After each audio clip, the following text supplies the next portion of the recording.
لا حول ولا قوة إلا بالله العلي العظيم لا حول ولا قوة إلا بالله العلي العظيم لا حول ولا قوة إلا بالله العلي العظيم اللهم صل على سيدنا محمد وعلى آله وصحبه وبارك وسلم والحمد لله رب العالمين.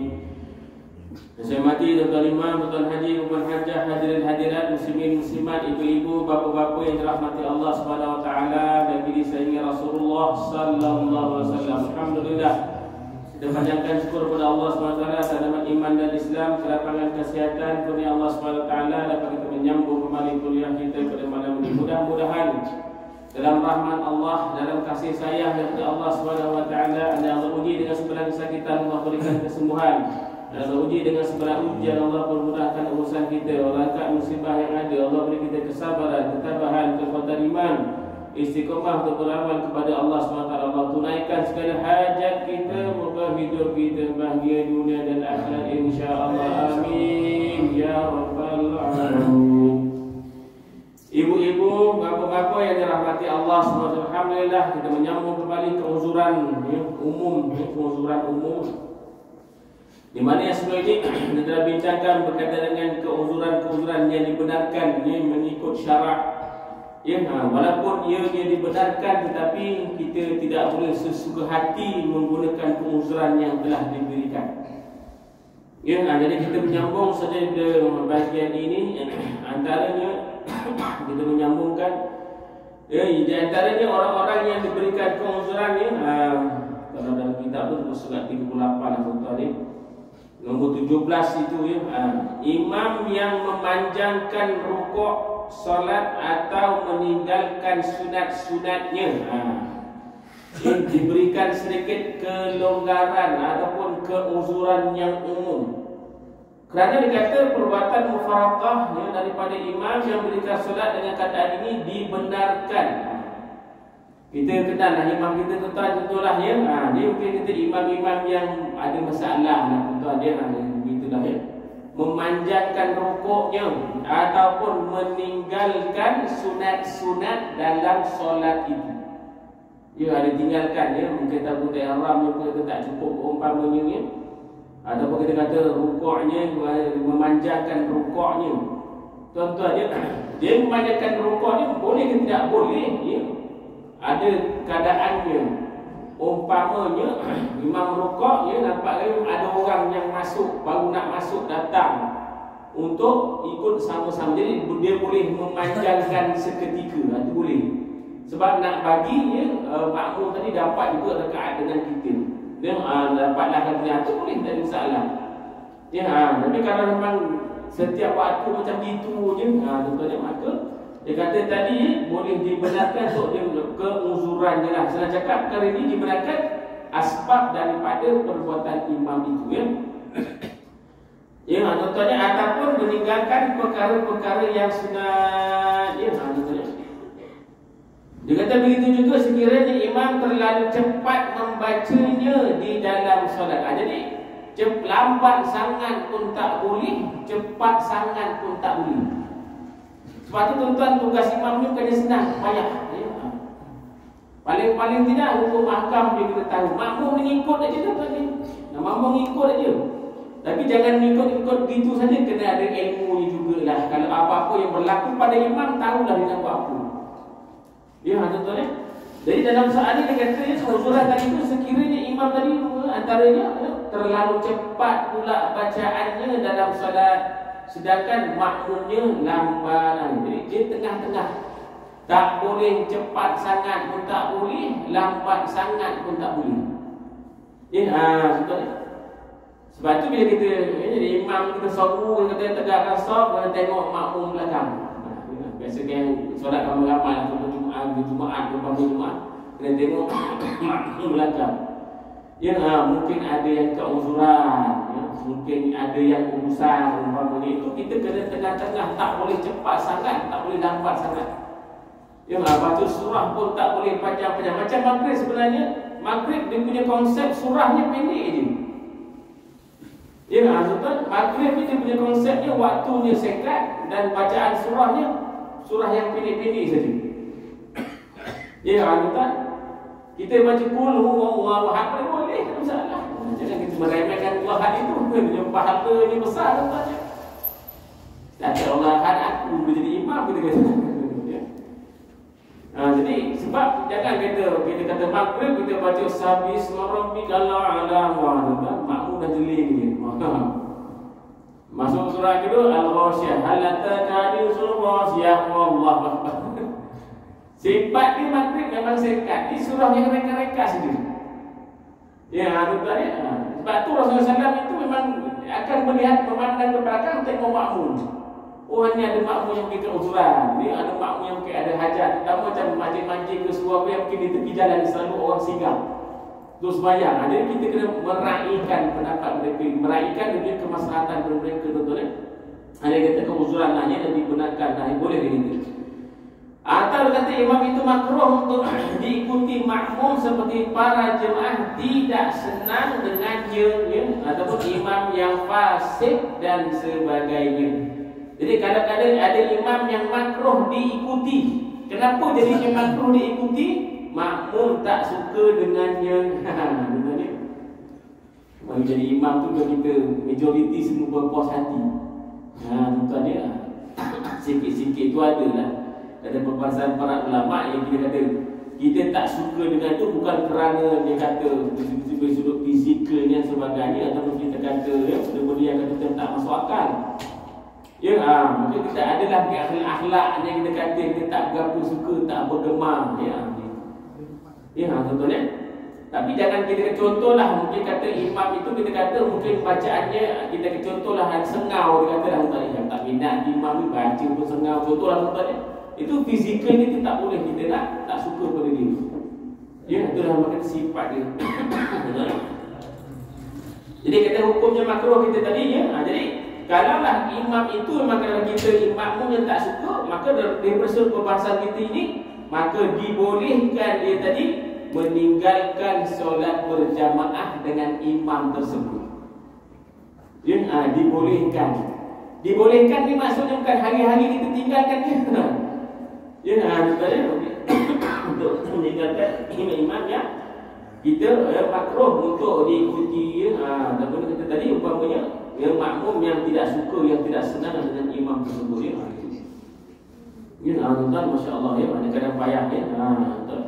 Kadang jadi imam je apa kau tak lantaklah makmum suka itu tak boleh tuan, sebab dia mempengaruhi. Ya, dia mempengaruhi. Orang tak suka pada imam itu ya, makmum pun dapat tempiasnya. Bukan tak dapat, katanya makmum pun dapat tempiasnya. Sebab dia yang menjadi imam. Ya, tuan-tuan, kita perkara itu kita kena ambil beratlah. Jadi mudah-mudahan imam-imam dilantik yang baru-baru ni biarlah semua berpuas hati ya. Sikit-sikit itu biasalah tuan-tuan, tapi jangan keterlaluan sangat. Ya, tak ada masalah ya. Kalau boleh tak apa, kita berlapang dada saja. Okey, silakan ya. Mungkin kita rasa itulah yang paling layak. Betul ya? Sebab ada orang komplain macam-macam imam ni apalah gitu gini. Siapa yang komplain banyak suruh dia jadi imam.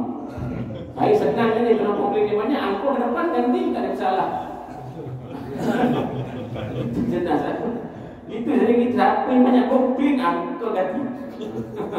Nak tahu macam mana susah tak susah. Ini jadi imam tuan-tuan ni bukan mudah-mudah ya, sebab tanggungjawab. Kita pun kalau dia macam saya diberi pilihan terus jadi imam dengan bila kita jadi makmum. Tuan-tuan ni sebab kita makmum ikut aja, tak ada masalah. Sebagaimana imam itu mengikut syariat, ikut saja tak ada masalah. Tuan-tuan tapi itu memang susah.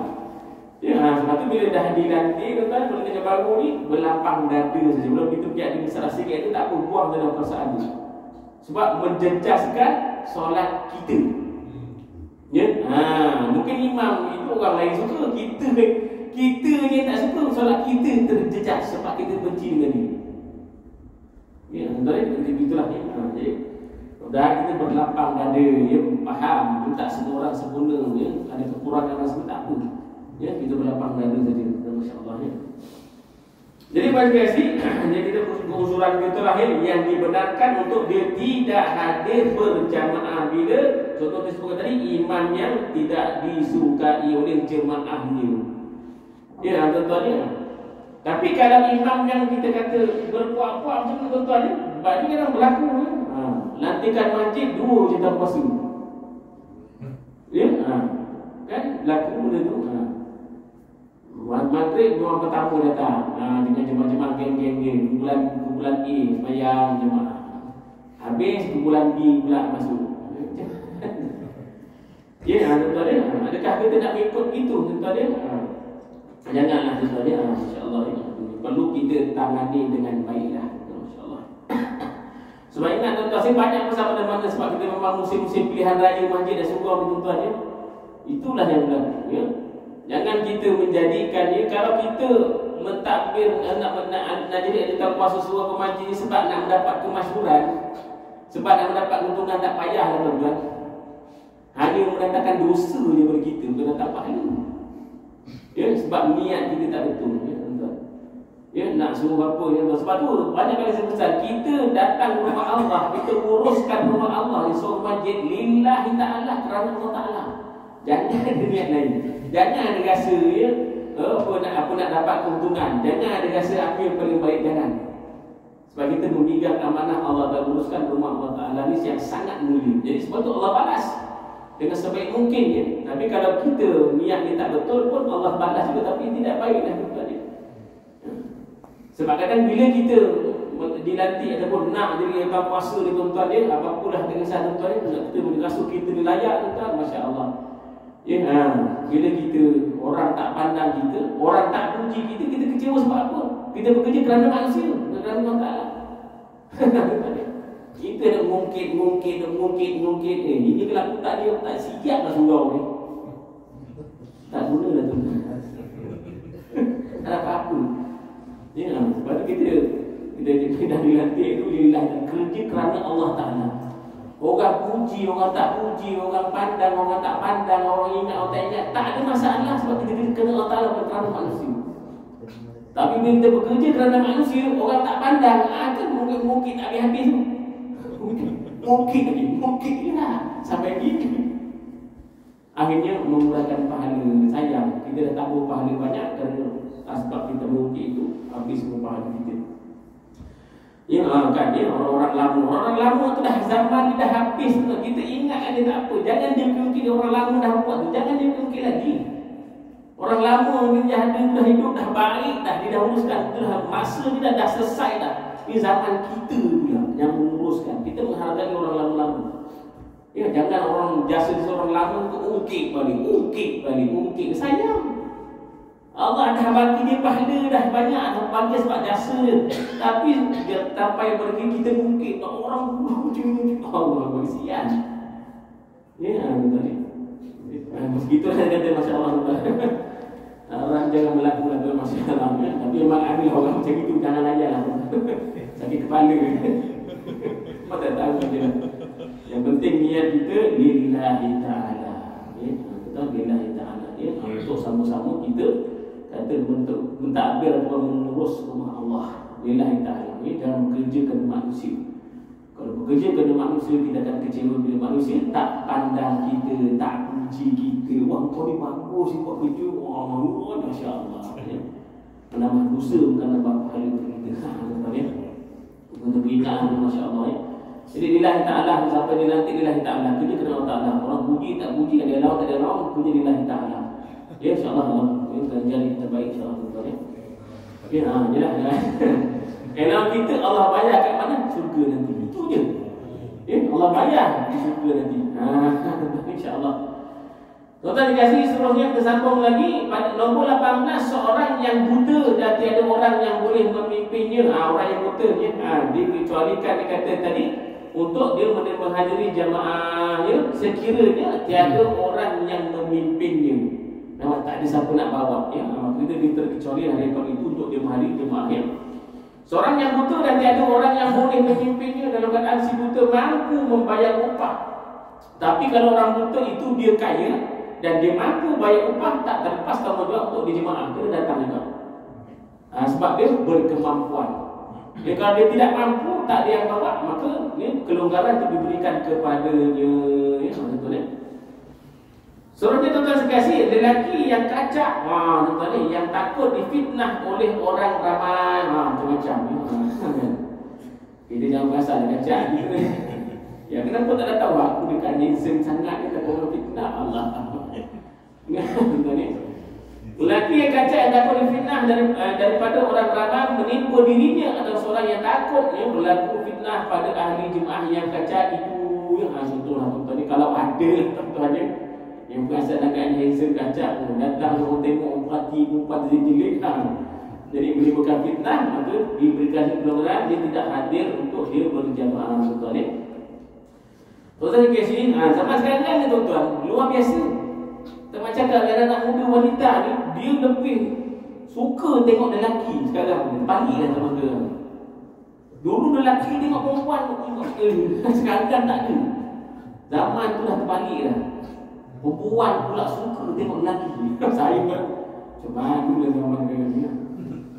Ya, anak didik saya di polis tu besar-besar, budak-budak 20-an yang pada tengok kadang macam mana dia saya tu.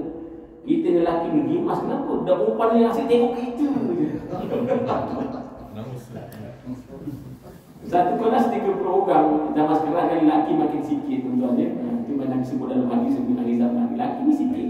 Kelas 3 program, lelaki 3 orang lagi. Lain perempuan, membayangkan. Apa tadi tengok dekat lelaki ni?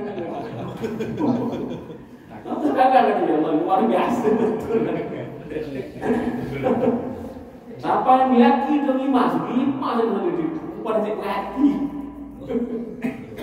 Allah. Jadi kalau gitu berlaku. Kes pergaduhan bersama saya tengok. Kes pukul. Ya, lelaki pukul wanita itu dah biasa dengar. Tapi cuma sekalian ni, isteri dipukul suami dia sekarang. Luar biasa sekarang.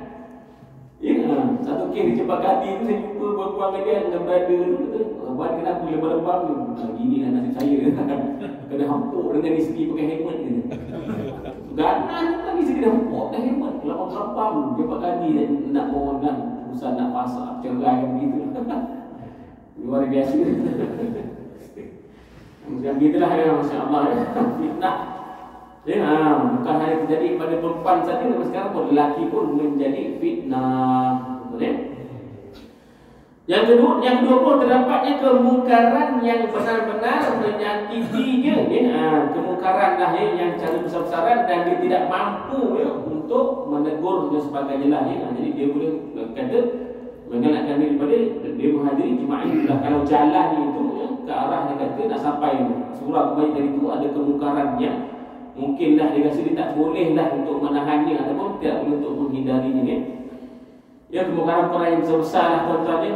Sama sekarang kan mungkar ya, di mana-mana saja ada ya. Masya-Allah ya. Hanya kita beringat ya. Insya-Allah kita tidak akan berlaku lah tuan-tuan ya. Banyak kasih seterusnya peniaga yang meninggalkan solat untuk mendapatkan keuntungan. Tuan-tuan ya. Seorang peniaga yang hatinya cenderung mengatakan bahawa sekiranya dia meninggalkan solat berjamaah, dia akan mendapat keuntungan yang besar dalam perniagaannya. Ya, dengan tujuannya tadi dia kata, ya, mengelakkan diri daripada kepapaan atau tujuannya melunaskan hutang. Ya, bukan tujuannya bermewah-mewah. Ya, di segi gerombolan untuk dia tidak hadir untuk berjamaah sama-sama. Sekiranya tujuan dia untuk mendapatkan keuntungan tadi, untuk tujuannya untuk melunaskan hutang, ya, ataupun nak mengelak diri daripada kepapaan ya. Ya, kalau dah ya, kita katakan perniagaan itu yang boleh mendatangkan keuntungan, tapi bukan suka-suka kita nak guna hujah ini. Aku ni berniaga tak payahlah. Ya, tak boleh kata hujah ni suka-suka begitu saja. Ada keadaan dan yang tertentu saja yang dibenarkan ya. Jadi pada biasa seluruhnya kita lihatkan yang terakhirlah ini keuzuran-keuzuran secara umum sajalah tuan-tuan ya. Jauh daripada tempat berjamaah ya. Tuan-tuan ya. Jauh daripada tempat berjamaah dan waktunya akan habis di pertengahan jalan ya. Sekiranya dia pergi menegak solat berjamaah, saya cakap jauhlah dari tempat solat. Ya, tuan-tuan kena naik sampan ke naik apa dia kata nak naik 4x4 Allah hampir habis tu. Dia adalah kelonggaran padanya ya. Tuan-tuan yang kasih, maka dibahaskan dalam kitab ini keuzuran meninggalkan solat Jumaat ya. Semua keuzuran yang diiktiraf oleh syarak sebagai sebab untuk meninggalkan solat berjamaah. Boleh juga dipakai, dia kata, pada solat Jumaat tadi. Yang sebab-sebab yang sebelumnya banyak kita dah sebutkan sebelum ni, boleh juga dipakai pada solat Jumaat ya. Maka seorang itu terlepas daripada dosa meninggalkannya dengan keuzuran itu. Tapi bukan semua minggu uzur, Jumaat je uzur, Jumaat je uzur. Tak boleh juga. Jadi dia dah bermudah-mudah untuk menggunakan keuzuran yang diiktiraf oleh syarak tadi itu untuk dia tidak hadir solat Jumaat. Ada tak hari ni? Ada. Ada. Ya, Jumaat je uzur, Jumaat je uzur. Hari lepas tu dia nampak pula apa teh petang-petang kat warung tak uzur pula bila teh. Nah, tuan-tuan dia. Begitulah tuan-tuan dia. Jadi maka 3 kali tidak hadir maka dia bukan sebagai sifatnya sifat orang munafik ya. Bersifat seperti orang munafik. Bukan dia itu munafik. Sifat itu sifat seperti orang yang munafik ya. Banyaklah tuan-tuan ulama bahas tentang perkara itu. Dia kali tidak hadir Jumaat itu ya. Sifatnya seperti orang munafik. Kalau dia meninggal macam mana dibahas, ulama bahaskan benda itu. Ya, adakah dia boleh dikuburkan di dalam kuburan orang Islam? Itu sudah dibahas oleh para ulama. Betul, kesan itu bukan senang-senang tuan-tuan. Ya, kesan itu bukan kita kata habis begitu saja. Ada dia punya rentetan-rentetan hukum-hukum akam dan sebagainya. Kalau 3 kali tidak hadir Jumaat, apa keuzuran ya, dan memang sengaja tinggal ya. Cuma okey, seterusnya kita bahas lagi kesan meninggalkan solat Jumaat kerana keuzuran. Adakah ya? Adakah seorang yang meninggalkan solat berjamaah disebabkan salah satu daripada keuzuran yang dinyatakan di atas itu ya? Adakah dia masih mendapat pahala? Ditinggalkan dengan sebab keuzuran lah tuan-tuan ya. Mungkin menjaga orang sakit umpamanya, ataupun kita kata ada urusan yang kita lebih, yang kita kata memerlukan kita umpamanya penting-penting ya, ataupun kita kata ada asbab-asbab ya, jaga kita kata orang sakit dan sebagainya. Adakah dia meninggalkan dengan sebab keuzuran itu? Adakah dia masih dapat pahala Jumaat? Ada 5 imam kita bahaskan tuan-tuan ya. Tuan-tuan dikasih, maka pendapat yang pertama menyebutkan, dia kata Ibn Imam Nawawi dari kitab Majmu' menyebutkan tidak mendapat fadilat berjamaah. Ini pertama sebenarnya. Yang kata Imam Nawawi, tidaklah dia kata mendapat fadilat berjamaah, yang ditinggalkan walaupun dengan keuzuran. Ya, walaupun dengan keuzuran. Yang keduanya, Imam Al-Ghazali, Imam Wardi dan sebagainya mendapat fadilat berjamaah jika dia memang berniat akan pergi berjamaah sekiranya ada keuzuran. Nak pergi ni, dah siap-siap ada keuzuran. Maka kata Imam Ghazali dan Imam Wardi tadi, maka dia dapat pahala Jumaat tadi walaupun dia seorang. Ya, walaupun dia sembahyang sendiri tak jadi pergi dengan keuzuran tu, maka kata Imam Ghazali dapatlah dia punya pahala, niat pahala Jumaat tadi dapat. Okay. Yang ketiga Mas-Subki. Mas-Subki pun sama, dia kata mendapat fadilat berjamaah sekiranya dia seorang yang melazimi dan membiasakan diri menunaikan solat berjamaah berdasarkan sebuah hadis. Hadis dapat ni banyak kita pegang.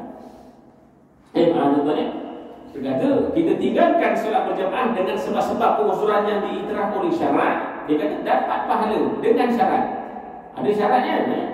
Seorang itu yang selalu melazimi dan membiasakan dirinya menunaikan solat berjamaah. Memang dah biasa dah, tak tinggal pun. Tiba-tiba waktu itu ada keuzuran. Tuan-tuan ya. Maka bila ditinggalkan itu, maka kata Mas-Subki tadi, maka dia mendapat fadilat berjamaah. Sebab alasannya, sebabnya melazimi dan membiasakan diri. Ini bukan terpakai pada salat jemaah saja. Terpakai pada siapa? Terpakai pada apa? Umpamanya tuan zikrullah umpamanya ya. Kita tinggalkan mungkin tak sempat. Dapat sebab melazimi. Ya, terpakai pada apa lagi tuan-tuan ya? Kita majlis-majlis ilmu, tuan-tuan ibu ya. Orang yang melazimi majlis ilmu ni ya. Sebabnya kita faham dah, kita bukan sentiasa ni kita ni pergi kan, kita ada urusan nak tengok anak kerja apa, mana dalam urusan kita yang terpaksa kita tinggalkan majlis itu. Tetapi dengan asbab syarat dia dah melazimi, dah tak selalu datang dah ya. Maka waktu ditinggalkan itu, maka kata Mas-Subki tadi, dia mendapat pahala pada waktu itu dia dapat. walaupun dia tidak hadir. Untungnya melazimi tadi. Dasarkan hadis Nabi yang disebut an Abi Musa, maka anhu yaqulu qala Rasulullah sallallahu alaihi wasallam, "Idza marada al-'abdu aw safira kutiba lahu mislu ma kana ya'maluna muqiman sahihan." Maka dia kata daripada Abu Musa yang anhu, beliau berkata Rasulullah SAW bersabda, apabila seorang hamba itu sakit ataupun musafir, artinya dia keuzuran. Sakit umpamanya lah contohnya, keuzuran dia umpamanya lah ya. Ada kita kata musafir, ada urusan dan sebagainya, maka dituliskan untuknya pahala seperti apa yang dikerjakan sama dia bermukim dan semasa dia sihat. Ini paling dah Nabi pendapat ni yang paling banyak kita pegang. Sebab itu buaya sekalian kasih, selagi mana ada hayat di kandung badan, Allah beri kita kesihatan, lazimilah. Ya, jemaah datanglah tuan-tuan, majlis datanglah. Sebab kita bukan sentiasa dia sihat. Kita bukan sentiasa sihat.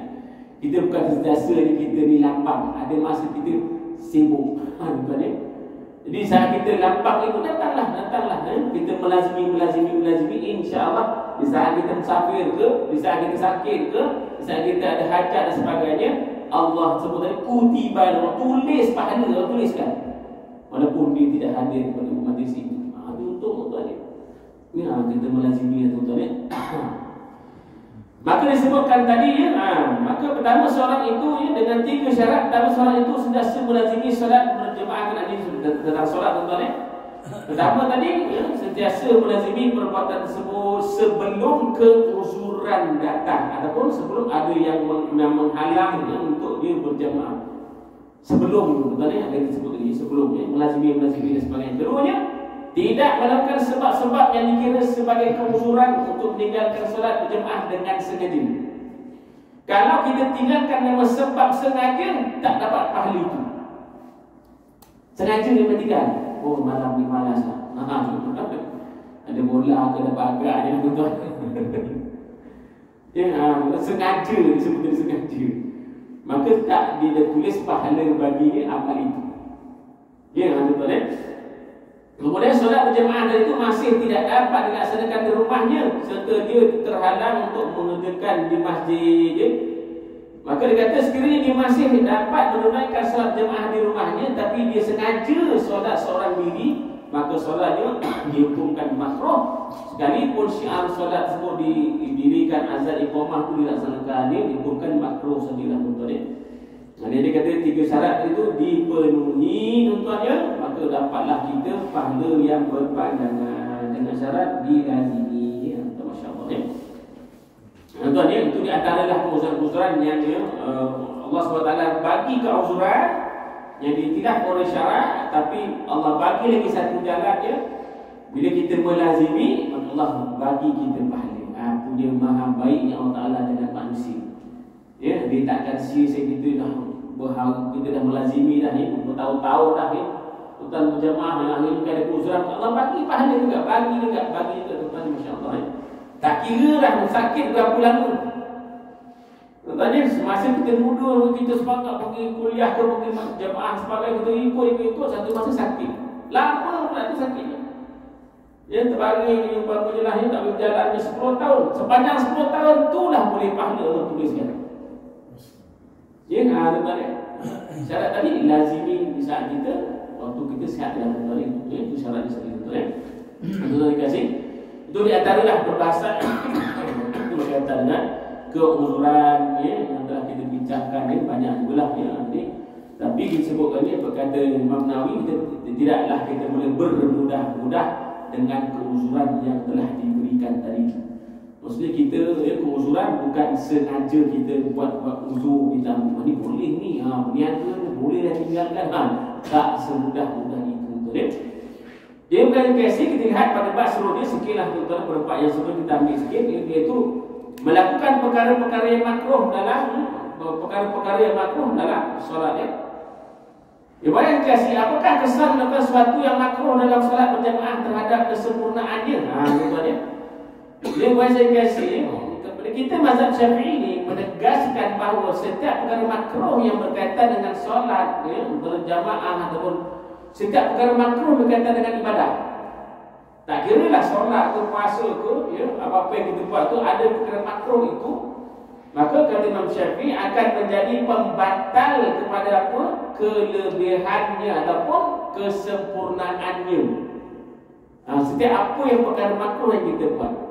Kita puasa, ada perkara makruh yang kita buat, okey, membatalkan, maksudnya mengurangkan pahala sempurna puasa kita tu.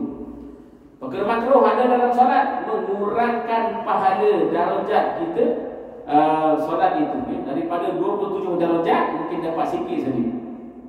Sebab ni ada perkara-perkara yang makruh. Sebab itu ulama kata sebut ulama fiqh sebutkan memang jaga betul-betul sedaya upaya perkara yang makruh ni dielakkan daripada buat sebab nak memberi kesempurnaan dalam bidang ibadah. Terdapat dalam sebuah hadis Nabi SAW yang menyebutkan siapa yang menyambung safnya, di antaranya lah yang disebutkan dalam bab salat, dalam maka Allah akan menghubungkannya, merapatkan hubungan dengannya, dan siapa yang memutuskan saf maka Allah akan memutuskannya lalu terputus daripada kebaikan dan kesempurnaan. Yang di antaranya lah yang di dalam bab ini ditekankan tentang saf. Saf ni nampak mudah tuan-tuan ya. Sambunglah kita bahaskan di Masjid Hidayah kita bahas tentang mengisi tempat yang kosong tentang saf. Itu sama juga menyambung. Tuan-tuan ya, sebab kita kata tadi kesempurnaan dalam solat itu bukan hanya hampir di situ. Kita akan bawa di luar dalam masyarakat. Dia bukan kesan habis kat situ saja dalam solat, tak sempurna, tak apa, tidak. Nabi sebut ke solat saf kamu tadi tak sempurna, maka hati kamu pun akan berbolak-balik dalam di luar usaha pun kamu takkan hati takkan bersatu. Sebab apa? Daripada kita solat kita tak sempurnakan betul-betul. Kita tak mengisi tempat-tempat yang kosong itu. Jadi bila kita berada di luar pun rasa nak bergaduh dia tuan-tuan. Sebab apa? Dalam solat kita tak berjaya nak sempurnakan betul-betul. Nampaknya remeh betul, tapi kesan itu di luar. Tuan-tuan itu yang berlaku betul tak? Dalam pemilihan di kampung gaduh, bak-gebung. Pemilihan jam masa pun Allah tak apa masalah dia tuan-tuan ya. Tengok masa kita tengok kita dirikan solat itu sempurna ataupun tidak. Saf kita sambung ataupun tidak. Ya. Tuan-tuan cerita semua keluar tuan-tuan sampai keluar dengar tuan-tuan bukan kita je.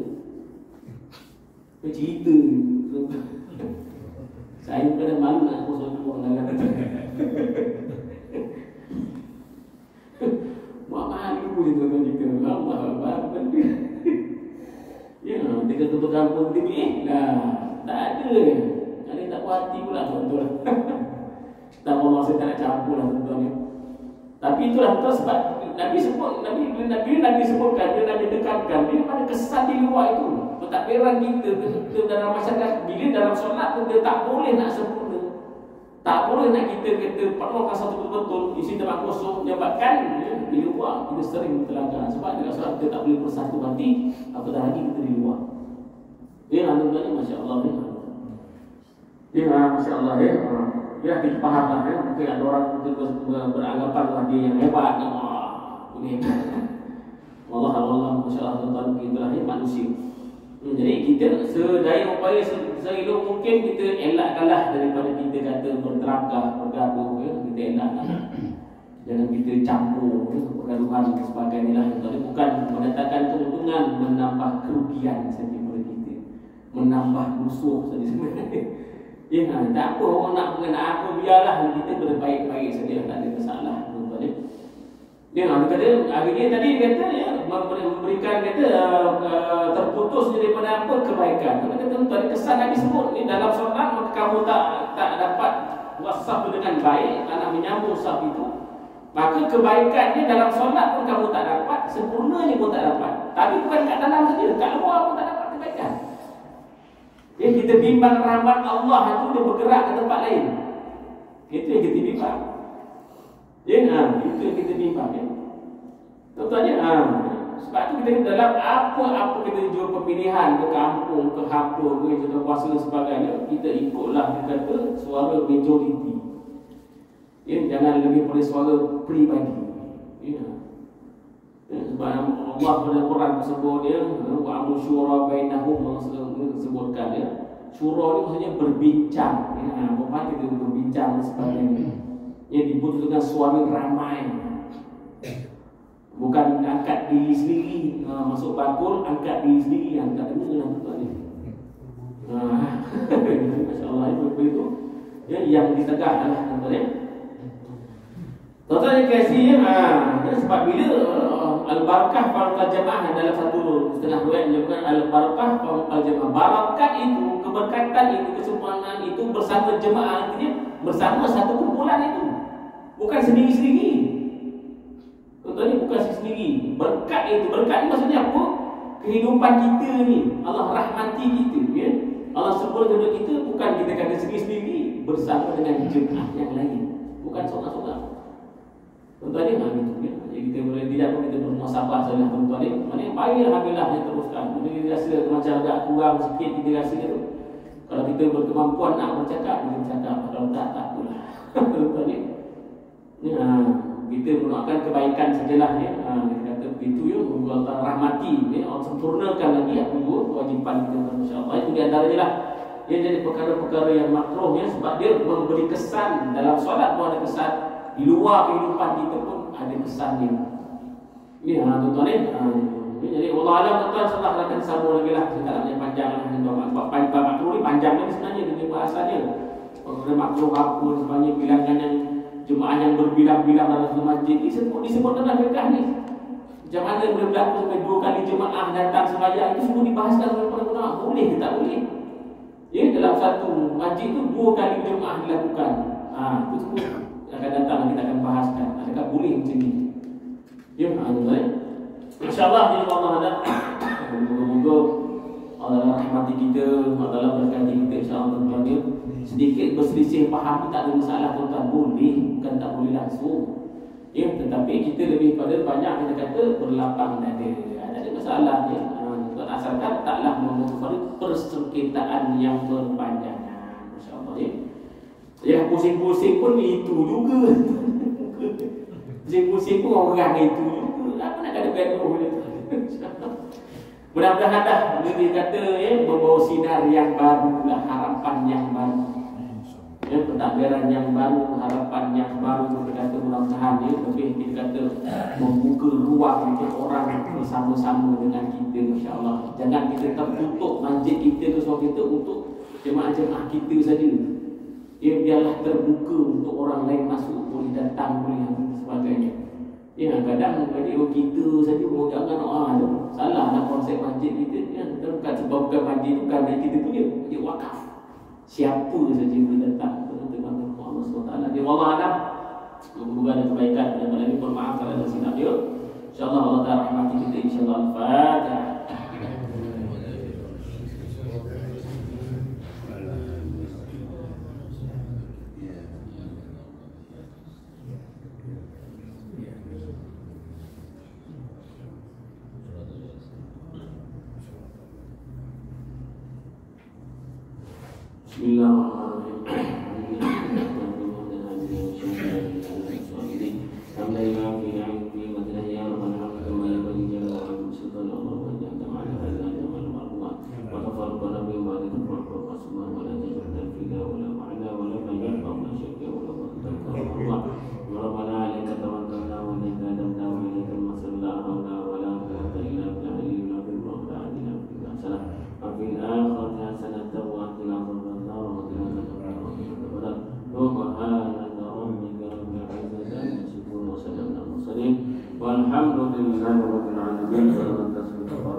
Assalamualaikum